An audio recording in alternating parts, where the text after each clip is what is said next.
ഇന്ന് തന്നെ ഡൗൺലോഡ് ചെയ്യൂ. കാണൂ നിങ്ങളുടെ ഫേവറേറ്റ് ഷോസ്. ഇടയ്ക്ക് വിഷ്ണുവേട്ടന് തലയ്ക്കൊരു വേദന വരാറുണ്ട്. ആ സമയത്ത് ബോധം മറഞ്ഞു പോകുന്നത് പോലെ തോന്നാറുണ്ടെന്ന് വിഷ്ണുവേട്ടൻ പറഞ്ഞിട്ടുമുണ്ട്. ഇനിയിപ്പോ അങ്ങനെ വല്ലതുമാണോ? ഇനി വല്ല ഹോസ്പിറ്റലിലും അഡ്മിറ്റ് ചെയ്തിട്ടുണ്ടാവോ? അങ്ങനെയാണെങ്കിൽ ഇത്രയും നേരം ആയില്ലേ മാഡം? ഇതിനോടകം ഹോസ്പിറ്റലുകാർ ഫോൺ നമ്പറൊക്കെ കണ്ടുപിടിച്ച് ഫോൺ വിളിക്കുകയും ചെയ്തേനെ. എടോ, എല്ലാരും ജനിച്ചാ ഒരിക്കൽ മരിക്കും. അതിപ്പോ ഞാനല്ല മരിക്കും. അത് പ്രകൃതി നിയമമാ. താനും മരിക്കും, എല്ലാരും മരിക്കും, എല്ലാരും മരിക്കും.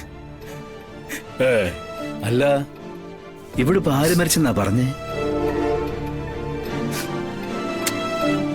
എടോ പിള്ളേ, നമ്മുടെ ഈ വീട്ടിലെ ആര് മരിച്ചെന്നാടോ താൻ പറഞ്ഞേ? സാറേ, ഇവിടെ ആരും മരിച്ചിട്ടില്ല. വിഷ്ണു കുഞ്ഞിനെ കാണാനില്ല. വിഷ്ണു കുഞ്ഞ് ഓടിച്ചിരുന്ന വണ്ടി വഴിയിൽ നിന്ന് കിട്ടി. പുറത്ത് പോലീസും ശാലിനി കുഞ്ഞും എല്ലാരും ഉണ്ട്. പക്ഷെ ഇതുവരെ നമ്മുടെ വിഷ്ണു കുഞ്ഞ് എവിടെ പോയെന്ന് ആർക്കും അറിയില്ല. ആണോ? അപ്പൊ പിന്നെ ആംബുലൻസ് വരും. എന്റെ മോനെ കൊണ്ട് ആംബുലൻസ് വരും. എന്റെ കൃഷ്ണ, നീ എന്റെ മോനെ അങ്ങ് തിരിച്ചെടുത്തോ. ആദ്യമായിട്ട് ആണ്ടിന് വേണമെന്ന് നിന്നോട് കരഞ്ഞു പറഞ്ഞിട്ടേ നീ എനിക്ക് കരഞ്ഞു എന്ന മൂത്ത അവൻ എന്റെ സങ്കടം കണ്ടിട്ട് എനിക്കായി നൽകിയ നിധിയാ. എന്നിട്ട് എന്നോട് ചോദിക്കാതെ അവനെ അങ്ങ് തിരിച്ചെടുത്തല്ലേ എന്റെ കൃഷ്ണ. എന്റെ മോനെ തിരിച്ചെടുത്താ ഞാൻ ചോദിക്കുന്നേ. എന്റെ സാറ് സങ്കടപ്പെടാതെ, നമ്മുടെ വിഷ്ണു കുഞ്ഞ് നാളെ രാവിലെ ഇവിടെ ഉണ്ടാവും. നമ്മളെ വിട്ട് നമ്മുടെ കുഞ്ഞിന് ഒരിടത്തും പോവാൻ പറ്റില്ല. ഒന്ന് ചുമ്മാ പോടോ. എനിക്ക് കേൾക്കണ്ട, ആരുടെ ഒരു ആശ്വാസമാക്കി എനിക്ക് കേൾക്കണ്ട. എല്ലാരും കൂടി ഒന്നിക്കണമെന്നും ഒന്നിച്ച് സന്തോഷത്തോടെ ജീവിക്കണമെന്ന് ആഗ്രഹിച്ചിട്ട് അങ്ങനെ ആഗ്രഹിക്കുന്നവരെ എന്നിൽ നിന്നും അകറ്റിയ എനിക്ക് സഹിക്കൂടോ? തനിക്കാ ഇങ്ങനെ അനുഭവം ഉണ്ടാവുന്നെങ്കിലേ താൻ സഹിക്കോ? ഇല്ല. അതാ ഞാൻ പറഞ്ഞത്, എന്റെ മോൻ മരിച്ചെന്ന്. അയ്യോ, എല്ലാരും കൂടെ അവരെ കൊന്നേ. അവൻ മരിച്ച് എല്ലാരോടും കൊന്നതാ. അവൻ മരിച്ച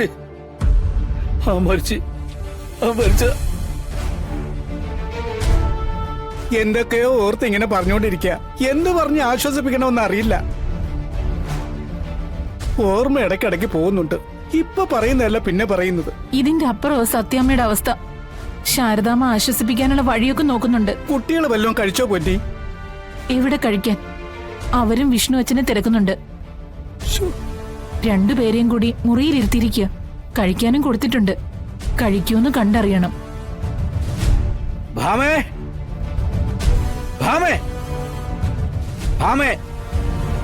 എന്റെ ഷർട്ടിങ് എടുത്തേ. ഞാൻ പോയി അവനെ നോക്കാം. ഇതങ്ങനെ ഇടാൻ പറ്റത്തില്ലല്ലോ. ചോദിക്കാനും പറയാൻ ആളില്ലെന്നും കരുതി ചെറുക്കനെ ദിവസം ചെല്ലുന്നോറുവേ വഷളായി വരുവാ. എടോ പിള്ളേ, തന്റെയും കൂടി ശ്രദ്ധ ഇനി വിഷ്ണുവിന്റെ മേലെ വേണം. അവനിത് ഇടയ്ക്കിടയ്ക്ക് എവിടേക്കാ മുങ്ങുന്നതെന്നേ നമുക്കൊന്നും അറിയണമല്ലോ. അല്ല, താനേ ആ കമലിനെ വിളിച്ചേ. അവനറിയാൻ പറ്റും എല്ലാം. അവനാണല്ലോ അവന്റെ മനസാക്ഷി സൂക്ഷിപ്പുകാരൻ. അവരൊക്കെ പുറത്തുണ്ട്. കമലം മാത്രമല്ല, പോലീസുകാരൊക്കെ ഉണ്ട്. നേരം വെളുക്കുമ്പോ വിഷ്ണു കുഞ്ഞ് സാറിന്റെ മുന്നിൽ ഉണ്ടാവും. ആണോ? അവൻ വരും.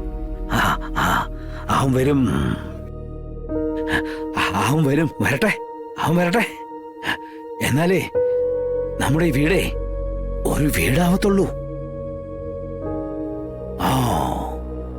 വരും. ഇടയ്ക്ക് വിഷ്ണുവേട്ടന് തലയ്ക്കൊരു വേദന വരാറുണ്ട്. ആ സമയത്ത് ബോധം മറഞ്ഞു പോകുന്നത് പോലെ തോന്നാറുണ്ടെന്ന് വിഷ്ണുവേട്ടൻ പറഞ്ഞിട്ടുമുണ്ട്. ഇനിയിപ്പോ അങ്ങനെ വല്ലതുമാണോ? ഇനി വല്ല ഹോസ്പിറ്റലിലും അഡ്മിറ്റ് ചെയ്തിട്ടുണ്ടാവോ?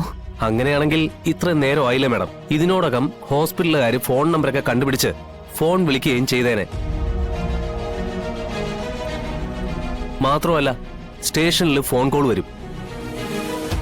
ഇതുവരെ അങ്ങനെ ഒരു കോൾ വരാത്ത സ്ഥിതിക്ക് ആ വഴിക്ക് സാധ്യത ഇല്ലെന്ന് തന്നെ എനിക്ക് തോന്നുന്നത്. പിന്നെ എവിടെ? ഞാൻ ഇവിടെ അകത്തേക്ക് കയറാതെ ഇരിക്കുന്നത് തന്നെ അകത്ത് രണ്ടുപേരെ എന്നിൽ നിന്നും വരുന്ന വാക്കുകളും പ്രതീക്ഷ കാത്തിരിക്കുന്നതുകൊണ്ടാ. അവരോട് എനിക്ക് പറയാൻ വാക്കുകളില്ല.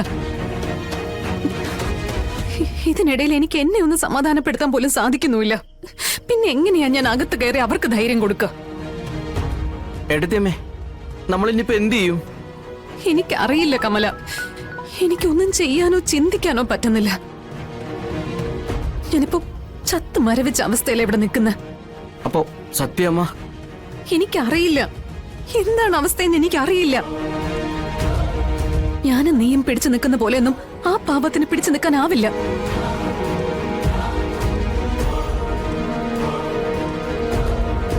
വിഷ്ണുവേട്ടനെ കണ്ടുകൊണ്ട് മാത്രം ജീവിക്കുന്ന ഒരമ്മയാ അത്. എന്ത് പറഞ്ഞ ആ അമ്മയെ ഞാനൊന്ന് ആശ്വസിപ്പിക്കുക? എനിക്കാവില്ല. എനിക്കൊന്നിനും ആവില്ല. ഒന്നിനും.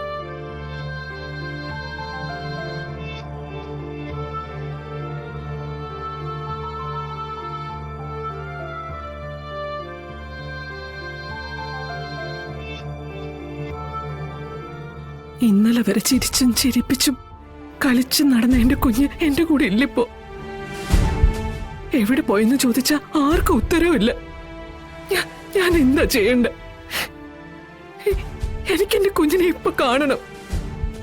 സത്യമേ, അവരെല്ലാരും വിഷ്ണുവിനെ തിരക്കി പല ഭാഗത്തേക്ക് നടക്കുക. പോലീസുകാർ അന്വേഷിക്കുന്നുണ്ട്. എന്നിട്ടെന്താ എന്റെ മോനെ കുറിച്ച് മാത്രം ഒരു വിവരം കിട്ടാത്ത? അവനെന്താ മായയായി പോയോ? ശാലിനി, അവളെ ഒന്ന് വിളിച്ചേ. അവളെ കൊണ്ട് എന്റെ മോനെ കണ്ടുപിടിച്ചു തരാൻ പറ്റില്ലെന്ന് ചോദിക്കേ. ശാലിനി കുഞ്ഞ് ആ പോലീസുകാരോട് സംസാരിച്ചോണ്ടിരിക്കുക സത്യമേ. ആരോട് സംസാരിച്ചാലും വേണ്ടില്ല. എനിക്ക് എന്റെ മോനെ വേണം.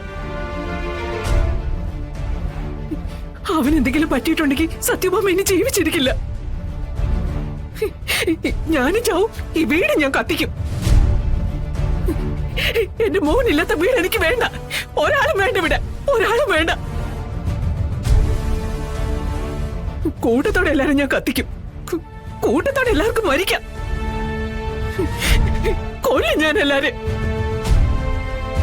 കൊല്ലും. സത്യാമ്മേ, ഞാൻ അതല്ലാതെ എന്താ ചെയ്യാ? എന്റെ മോനില്ലാതെ എനിക്ക് ജീവിക്കേണ്ട. എന്റെ മോനില്ലാതെ എനിക്ക് ജീവിക്കേണ്ട. അവനില്ലാതെ എനിക്ക് ജീവിക്കാനാവില്ല. എനിക്ക് ജീവിക്കാനാവില്ല.